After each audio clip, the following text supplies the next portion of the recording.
Dear brother, dear sister, you are worthy to God. This is good news. Yes, God loves you. You may base your worth on what other people think about you.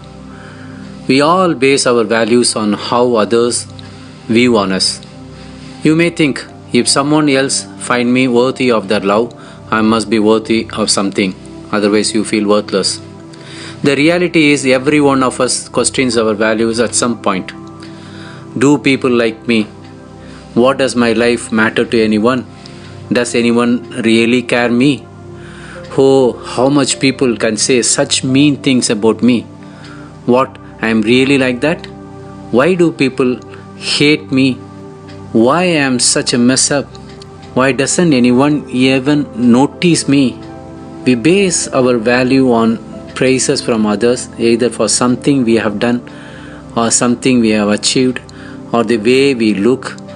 Because essentially, if someone else thinks I am okay, then I must be okay.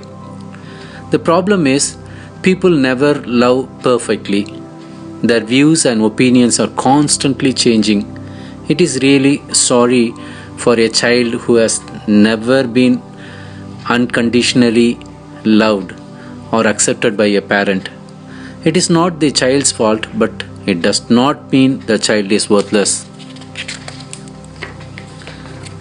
I believe the only way to gain deep-rooted self-worth is to understand how God, our Creator, views us. Even if you struggle with something as dark as depression and to the extreme to think us worthless to live, God can and will help you because His love is perfect, unconditional and pure. He thinks you are worthy. Once you understand this in the core of your being, in your soul, you will no longer depend on the approval of others, but your worth will be built on the solid foundation of the unchanging God. It is absolutely possible with God's help to stop hating yourself. If you start looking at yourself the way God sees you, you can change your self-pity to self-assurance. You can change from being yourself in knowing you are made in God's image. God says, you are awesome, you are special, you are loved, you are cherished, and you are chosen. God talked to us through His Word from the Bible. The Word of God is full of truth about how God feels about you. Do you ever wonder, am I worthy of God's love? In Genesis chapter 1, verses 26 to 27, the Word of God says, we are made in His image, the very image of God. In Psalms 139, verses 13 to 16, the Word of God says, we are fearfully and wonderfully made, and all the days of our lives were written in God's book before we were born. Confirming God's prayer knowledge and plan for our lives, in Ephesians 1:4 it says, God chose His children before the foundations of the earth were ever formed. And in Ephesians 1:13-14 the verse says, we are God's own possession, chosen for the praise of His glory, and that we have an inheritance in heaven with Him as His children. But notice the wording in each of the verses which I said, or above, and are written, or fearfully and wonderfully made, were written, God chose His children, we are God's own possession, and we have an inheritance. These all the phrases all have one thing in common.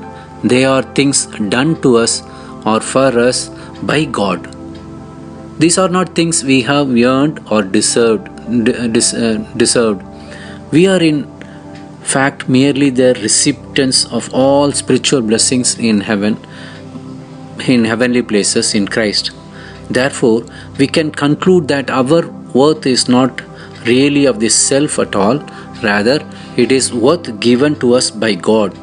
We are inestimable value to Him because of the price He paid to make us worthy, the death of His Son on the cross. The Bible tells us in Romans 5:8, while we are yet sinners, Christ died for us. In fact, we are dead in trespasses and sins. What worth is there in dead things? None. God imputed to us His own righteousness, not because we are worthy of it, but because we are unworthy, unlovable, and unable to make ourselves worthy in any way. And here's the miracle. He actually loved us in spite of our condition, and because He loved, we now have infinite worth. John 1:12 tells us that to those who received Christ, God gave the right to become His children. In 1 John 1:9 tells us that if we confess our sins and accept Jesus as our Lord, He is faithful to forgive our sins and cleanse us from all our unrighteousness. If we focus on how much God loves us and the price He paid to redeem us, we will come to see ourselves as God sees us, and that will help us understand how much we are really worth as children of the Most High God. The one true authority on our self-worth is Jesus Christ, and since He gave His own life for us by dying on the cross, that should tell us just how valuable we really are. Yes, brother and sister, God designed you and thought of you before you were born. God will never forget you. God will never abandon you. God delights in you. God cares for you. God sees you as a masterpiece. Yes, God loves you. When we accept Jesus our Lord and confess our sins to Him, He forgives our sins and cleanses us from all unrighteousness. Yes, dear brother, dear sister, if you are hearing this message for the first time and choose to believe Jesus, the Son of God, and the only way to salvation, and receiving Him by faith as your Lord and Savior, give your life to Jesus and invite Him into your life. You can pray with me. Jesus, I believe you are the Son of God, that you died on the cross to rescue me from sin and death and to restore me to the Father. I choose now to turn from my sins, my self-centeredness, and every part of life that does not please you. I choose you. I give myself to you. I receive your forgiveness and ask you to come in my life as my Savior and Lord. Fill me with your love and your life. Thank you, God, in Jesus' name. Thank you, brother. Thank you, sister. You now belong to Christ and become a new person. The old life has gone and new life has begun. God loves you. You are worthy to God. Praise God.